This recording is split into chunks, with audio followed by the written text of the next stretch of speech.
Hello my dear students. তো আজকে যে অ্যাটমিক স্ট্রাকচার চ্যাপ্টারটা আরম্ভ করেছিলাম, আজকে তার পার্ট 3। প্রিভিয়াস পার্টে আমরা কি আলোচনা করেছি? পরমাণুর গঠন নিয়ে, অর্থাৎ পরমাণুর মডেল নিয়ে। আজকে আমরা আলোচনা করব কি, এই পরমাণু মডেলের আগে কিছু থিওরি আবিষ্কার হয়েছে। তাদের মধ্যে একটি গুরুত্বপূর্ণ হলো কোয়ান্টাম থিওরি বা কোয়ান্টাম থিওরি অফ রেডিয়েশন। তো কোয়ান্টাম থিওরি অফ রেডিয়েশন কি, অর্থাৎ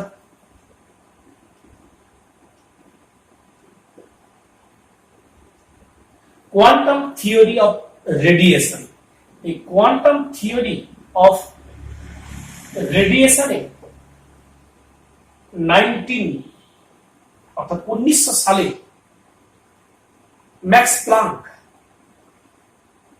কি করলেন? তার একটা যুগান্তকারী মতবাদ দিলেন। সেই মতবাদই হলো প্লাঙ্কের কোয়ান্টাম তত্ত্ব বা বিকিরণের কোয়ান্টাম তত্ত্ব। অ্যাকচুয়ালি এই তরঙ্গ তত্ত্বের সাহায্যে তড়িৎ চুম্বকীয় বিকিরণ সংক্রান্ত বেশ কিছু ঘটনা রয়েছে। তাদের মধ্যে রয়েছে আলোর প্রতিফলন, প্রতিসরণ, বিচ্ছুরণ ইত্যাদি ঘটনা ব্যাখ্যা করা সম্ভব হলেও পার্টিকুলার কৃষ্ণ বস্তুর বিকিরণ, অর্থাৎ ব্ল্যাক বডি রেডিয়েশন, আলোক তড়িৎ ক্রিয়া, পারমাণবিক বর্ণালী ইত্যাদি ব্যাখ্যা করা সম্ভব হয়নি। এই সমস্ত ঘটনাকে সঠিক ব্যাখ্যা দেওয়ার জন্যই ম্যাক্স প্লাঙ্ক একটি যুগান্তকারী মতবাদ এনেছিলেন। সেই যুগান্তকারী মতবাদই হলো প্লাঙ্কের কোয়ান্টাম তত্ত্ব। প্লাঙ্কের কোয়ান্টাম তত্ত্বে কি বললেন উনি? নাম্বার 1 বললেন যে কোন বস্তুর যখন বিকিরণ হয় বা শোষণ হয়, সেটা নিরবিচ্ছিন্ন ভাবে ঘটে না। কিরকম? একটা নির্দিষ্ট স্বল্প পরিমাণ শক্তির পূর্ণ সংখ্যার গুণিতকে ঘটে, অর্থাৎ কন্টিনিউয়াসলি শক্তি নির্গত হয় না, প্যাকেট বা গুচ্ছাকারে নির্গত হয়। নাম্বার 1। দ্বিতীয় পয়েন্টে বললেন এই যে স্বল্প পরিমাণ শক্তিকে বলা হলো কোয়ান্টাম। আলোর ক্ষেত্রে এই কোয়ান্টামকে বলা হলো ফোটন কণা বা ফোটন। নাম্বার 3, বিজ্ঞানী প্লাঙ্ক বললেন যে প্রতি কোয়ান্টাম শক্তির পরিমাণ ধ্রুবক নয়, কিন্তু এই যে আমরা বলছি একটা নির্দিষ্ট পরিমাণের কিন্তু ধ্রুবক নয়, এটি বিকিরিত বা শোষিত তরঙ্গের কম্পাঙ্কের উপর নির্ভর করে। অর্থাৎ আমি বললাম যে ফোটন বা কোয়ান্টাম বললাম, এই প্রতি কোয়ান্টামে শক্তির পরিমাণ কিন্তু ধ্রুবক নয়, এটা তার তরঙ্গের কম্পাঙ্কের উপর নির্ভর করে।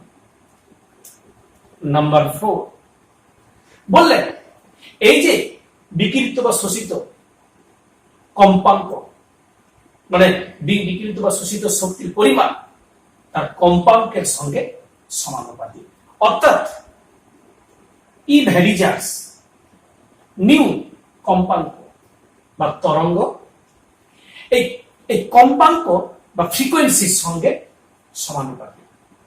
তাহলে E=h নিউ, একে সমান করতে গেলে একটা সমানুপাতিক ধ্রুবক দিতে হয়। সেই ধ্রুবকটি হলো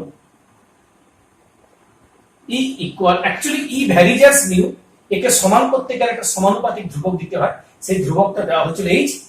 প্লাঙ্কের নাম অনুসারে একে বলা হয় প্লাঙ্ক ধ্রুবক, এবং এই ধ্রুবকের নির্দিষ্ট মানও রয়েছে 6.625 into 10⁻⁻27 আর্গ সেকেন্ড, বা এই একই মান থাকবে 10⁻34 জুল সেকেন্ড। এই যে মান, এই মান হলো প্লাঙ্কের ধ্রুবকের মান। অর্থাৎ প্লাঙ্কের কোয়ান্টাম থিওরি থেকে, আমরা প্লাঙ্কের কোয়ান্টাম মতবাদ থেকে আমরা এই বিবৃতিগুলো, কিন্তু পরবর্তীকালে যখন প্লাঙ্কের কোয়ান্টাম থিওরি শেষ হলো, তারপরে এলো কিন্তু বর্ণালী। তাহলে আমাদের পরের টপিক হলো কি? বর্ণালী। তাহলে আমরা কোয়ান্টাম থিওরি অফ রেডিয়েশন গেল, এবারে যাচ্ছি আমরা বর্ণালী। ইংরেজিতে বলে স্পেকট্রাম। এই স্পেকট্রাম বা বর্ণালী কি? অ্যাকচুয়ালি বর্ণালী বলতে আমরা কি বুঝি?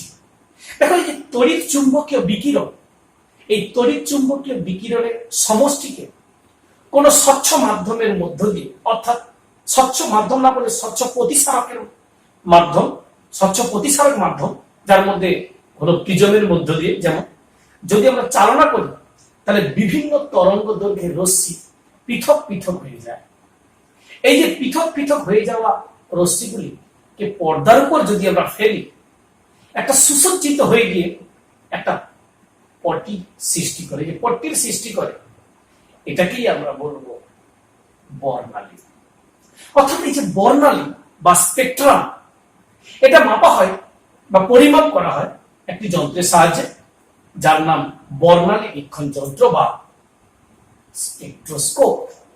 এই স্পেকট্রোস্কোপ যন্ত্রে যখন আমরা বর্ণালীকে পরিমাপ করি, এই বর্ণালী বিভিন্ন ক্ষেত্রে বিভিন্ন পাই, অর্থাৎ বর্ণালী ক্লাসিফিকেশন আমরা পাই। তো আমরা এখানে যে বর্ণালী নিয়ে আলোচনা করে থাকি মূলত বা করছি, সেটা হলো ইমিশন স্পেকট্রাম বা নিঃসরণ বর্ণালী। তাহলে আমরা চলে যাচ্ছি ইমিশন। ইমিশন, তাহলে এই ইমিশন স্পেকট্রাম বা ইমিশন বা নিঃসরণ বর্ণালী, এই নিঃসরণ বর্ণালী কি? অ্যাকচুয়ালি কোন এক্সাইটেড অবস্থায় কিংবা হিটেড অবস্থায়, যে কোনো একটা অবস্থাতে আমরা যদি ধরে নিই, যদি আলোক রশ্মি মানে কোন পদার্থ থেকে, অর্থাৎ এক্সাইটেড অবস্থায় বা হিটেড অবস্থায় কোন পদার্থ থেকে আলোক রশ্মি যদি বিকিরণ হয়, তখন যে বর্ণালী পাই তাকেই আমরা বলি নিঃসরণ বর্ণালী। কিন্তু এই নিঃসরণ বর্ণালী এটি আবার দু ধরনের হয়, অর্থাৎ ক্লাসিফিকেশন।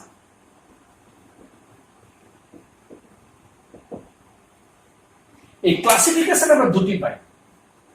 একটাকে বলবো, যেটা আমি আগে আলোচনা করেছিলাম, কন্টিনিউয়াস স্পেকট্রাম বা নিরবিচ্ছিন্ন। আরেকটাকে বলবো লাইন স্পেকট্রাম বা রেখা বর্ণালী। এখন প্রশ্ন আসছে, এই কন্টিনিউয়াস স্পেকট্রাম কি? তাহলে এই যে আমরা ইমিশন স্পেকট্রাম বা বর্ণালী যে পাচ্ছি, উদাহরণ কি হতে পারে?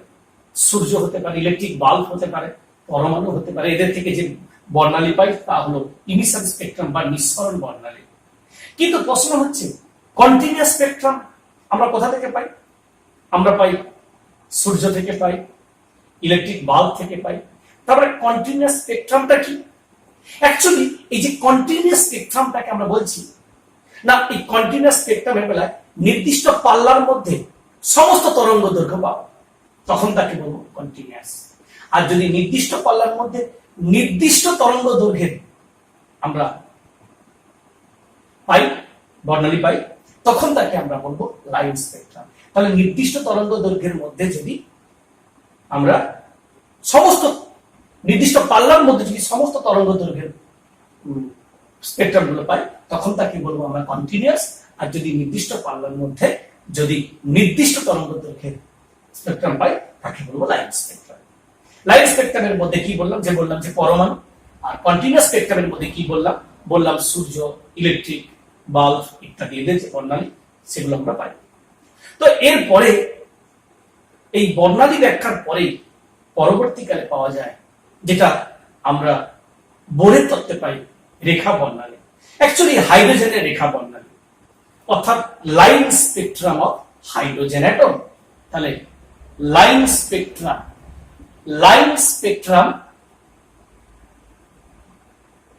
Of hydrogen atom. The line spectrum of hydrogen atom, অর্থাৎ হাইড্রোজেনের রেখা বর্ণালী কি? অ্যাকচুয়ালি উচ্চ বিভব প্রয়োগ করে বর্ণালীকে পরিমাপ করা হয়, অর্থাৎ বর্ণালী বীক্ষণ যন্ত্রে কিছুটা বিশুদ্ধ হাইড্রোজেনকে নিয়ে উচ্চ বিভব প্রয়োগ করে বর্ণালী পরিমাপ করা হয়। এই কাজ প্রথম করেছিলেন বিজ্ঞানী বামার 1885 ক্ষেত্রে সালে, যখন আমরা বামার প্রথম এই হাইড্রোজেনের বর্ণালী, যদিও এটা দৃশ্যমান বর্ণালী বলে, ভিজিবল রিজিয়নে বর্ণালী পান, অর্থাৎ বিজ্ঞানী বামার সর্বপ্রথম হাইড্রোজেনের রেখা বর্ণালীর ধারণা দেন, আবিষ্কার করেন। তিনি কি করলেন? এই ভিজিবল রিজিয়ন বা দৃশ্যমান অঞ্চলে 4টি রেখা সন্ধান পেলেন, অর্থাৎ 4টি রেখা বর্ণালীর সন্ধান পেলেন। তাদেরকে তিনি নাম দিলেন। কালারগুলো কি কি আসছে? একটা কি বলবো, রেড অর্থাৎ লাল, নীলাভ সবুজ, নীল এবং ভায়োলেট বা বেগুনি। এই 4টি আমরা রেখা পাচ্ছি। এদের নাম দিলেন তিনি যথাক্রমে রেড যেটা H alpha, H beta, H gamma এবং এইচ ডেল্টা। এই 4টি বর্ণালীর কথা তিনি প্রথম দৃশ্যমান অঞ্চল বা ভিজিবল রিজিয়নে পেলেন। তবে পরবর্তীকালে অর্থাৎ বামারের পরে আরো শক্তিশালী বর্ণালী বীক্ষণ যন্ত্র ব্যবহার করে আরো 5 জন বিজ্ঞানী আরো 5টি রিজিয়ন বা অঞ্চলে বর্ণালী ধারণা দিলেন। তাদের মধ্যে বললেন লিমেন সিরিজ পেলেন। অবশ্য এই অঞ্চলগুলি বিজ্ঞানীদের নাম অনুসারে হয়, তাই Lyman series, Paschen series, Brackett series, Pfund series বা ফন্ড সিরিজ এবং হামফ্রিজ সিরিজ। এই 5টা অলরেডি তো আগেই বলেছি বামার বা দৃশ্যমান অঞ্চল রয়েছে রিজিয়ন, সেখানে পেলেন। এই নিয়ে প্রথম হাইড্রোজেনের রেখা বর্ণালীর ধারণা আমরা পাই। তবে এই যে হাইড্রোজেনের রেখা বর্ণালীর ধারণা আমরা পাচ্ছি পুরোটা, তো একটা কোশ্চেন থেকেই যাচ্ছে। তাহলে আমাদের আজকের যে টপিক কোয়ান্টাম তত্ত্ব, বর্ণালী সম্পর্কিত, তাদের মধ্যে হাইড্রোজেনের স্পেশালি রেখা বর্ণালী। তো এখানে একটা কোশ্চেন থেকেই যায় যে হাইড্রোজেন পরমাণুতে একটি ইলেকট্রন, কারণ অলরেডি আগে জেনেছি সিঙ্গেল ইলেকট্রন সিস্টেমের ক্ষেত্রে রেখা বর্ণালী পাওয়া যায়। একটি যদি ইলেকট্রন হয় তাহলে এনার্জি অ্যাবজর্ব করলো, লোয়ার স্টেট থেকে হায়ার স্টেটে গেল, ফিরে আসার সময় হায়ার থেকে লোয়ার আসার সময় যে এনার্জি নির্গত করছে তাকেই বলি আমরা ইমিশন স্পেকট্রাম, নিঃসরণ বর্ণালী। যদি তাই হয় তাহলে একটি তো ইলেকট্রন একটা কক্ষ থেকে আরেকটা কক্ষে গেল, সেখান থেকে ফিরে আসার সময় তাহলে লাইন স্পেকট্রাতে একটাই রেখা পাবো আমরা। কিন্তু হাইড্রোজেনের রেখা বর্ণালীতে অনেকগুলি রেখা পাওয়া যায় কেন? অর্থাৎ হাইড্রোজেনের রেখা বর্ণালীতে হাইড্রোজেন পরমাণুতে একটি ইলেকট্রন থাকা সত্ত্বেও একাধিক রেখা পাওয়া যায় কেন? দেখো এর মূল কারণ না, যখন বিশুদ্ধ হাইড্রোজেনকে বর্ণালী বীক্ষণ যন্ত্রে আমরা নিয়ে বর্ণালী পরিমাপ করা হয়েছিল, তখন ওর উপর যখন এনার্জি প্রয়োগ করা হয় তখন প্রত্যেকটা হাইড্রোজেন কিন্তু সেম এনার্জি গ্রহণ করতে পারছিল। কেউ বেশি গ্রহণ করেছে, কেউ বেশি এনার্জি গ্রহণ করে কে থেকে এল বা এল এর পরে গিয়েছে, কেউ আবার এম থেকে কে থেকে এল এম কে ছাড়িয়ে তার পরেরটাই গিয়েছে। তাই সবাই যেহেতু সমান পরিমাণ শক্তি অ্যাবজর্ব করে উচ্চ শক্তি স্তরে পৌঁছাতে পারেনি, তাহলে ফিরে আসার সময় যে যেখানে পৌঁছেছিল সেখান থেকে ফিরে আসছে। তাই একাধিক বর্ণালী পাওয়া। কেউ কি করছে, বামার সিরিজ থেকে লিমেনে ফিরে আসছে, কেউ ফোল্ড সিরিজ থেকে লিমেনে ফিরে আসছে, কেউ আসান সিরিজ থেকে কিংবা ব্র্যাকেট সিরিজ থেকে লিমেনে বা বামারে ফিরে আসছে। এই যে ভিন্ন আমরা পাচ্ছি, তার জন্যই একাধিক রেখা পাওয়া যায়। তাই হাইড্রোজেন পরমাণুতে একটি ইলেকট্রন থাকলেও আমরা ওর বর্ণালীতে একটি রেখা পাই না। ইলেকট্রন একটা থাকলেও, অথবা হাইড্রোজেন পরমাণুতে একটি ইলেকট্রন থাকলেও একাধিক বর্ণালীতে আমরা একাধিক রেখা পাই। তার কারণ হচ্ছে যেটা আমি বললাম, ব্যাখ্যা করলাম। তাহলে এইভাবে আমরা বিভিন্ন ক্ষেত্রে আমরা বিভিন্ন বর্ণালী রেখাগুলো পাই। এবারে আমরা এই যে বর্ণালীটা হলো, এটা হলো হাইড্রোজেনের রেখা বর্ণালী। এইচএসএস সিলেবাসে এটাই রয়েছে, হাইড্রোজেনের রেখা বর্ণালী। আজকের আমাদের এই যে পাঠ কি ছিল, বিকিরণের কোয়ান্টাম বর্ণালী বা স্পেকট্রাম, হাইড্রোজেনের রেখা বর্ণালী বা লাইন স্পেকট্রাম। এই হলো টোটাল পাঠ, পার্ট 3। এর পরের পাঠে আমরা অন্য পোরশন নিয়ে আলোচনা করবো এই চ্যাপ্টারটি। তাহলে আজকের এই পাঠে যদি কোনো প্রবলেম থাকে তাহলে অবশ্যই আমাকে কমেন্টে জানাবে। ওকে, থ্যাংক ইউ।